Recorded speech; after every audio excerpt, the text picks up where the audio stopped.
Gaffer, 3-2 win against Bradford Park Avenue. Another great win on the road, and it was never in doubt, really, was it? Never in doubt. It seemed about 40 minutes in. I thought our general play was very good first half. Great attitude, great effort. But everything we seemed to do well in the first half, we did poorly. Second half, it became very ragged performance. Lessons have to be learnt because we can't keep getting away with it. That's twice now against Gainsborough, against Bradford, where we've been a bit chalk and cheese. But we'll work on things, and we understand what went wrong second half.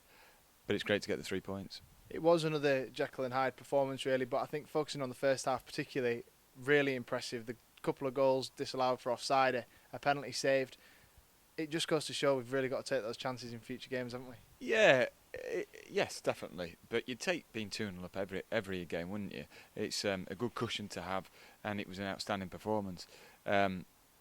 Second half, we have to set our stall out again. I might have to buy another set of kit and just try and hype it all up again, as if we're starting the first half again. But we tried to say the right things.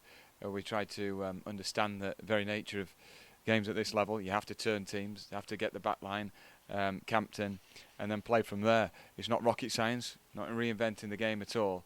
But we didn't assert our character on that second half, only until the last 5 minutes when Warren stepped up. You talk about Warren. I thought it was a fantastic performance from him today in a position next to Tom Platt, who's coming to the side. And I think that Simon Ainge yet again showed leadership at the back, obviously against his former club. Were there any individual performances that you thought were particularly impressive today? I thought the collective effort first half, the two midfielders you mentioned, Platty and Warren were dominant in there, ran over their midfield. The two wide men showed pace and delivery. There was a good contrast there. And the two front men worked the socks off.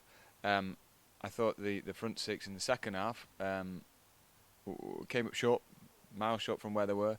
But we're brutally honest in there, and we'll say that we have to offer more than we did. But at least we know that the ability's there, and we know that the character's there.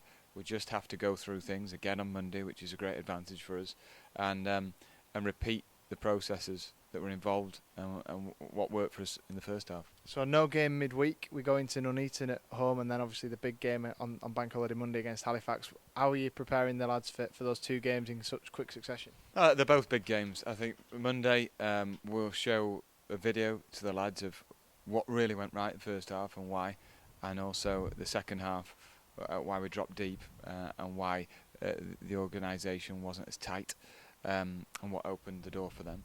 And then we'll go out and train for an hour and repeat that, repeat what we want. The second session of the week, Tuesday, do some physical work as well. I still think we can be fitter, but keep it nice and lively. And Thursday, we'll really gear up for two hard games. But I think they're both big games. Nuneaton, full-time team. Kevin Wilson, very experienced, good manager. Two different systems we'll be up against. But if we sort our system out where we can play for 90 minutes, there should be great games. Fantastic. Well, after what was definitely a game of two halves, congratulations on the win. Cheers.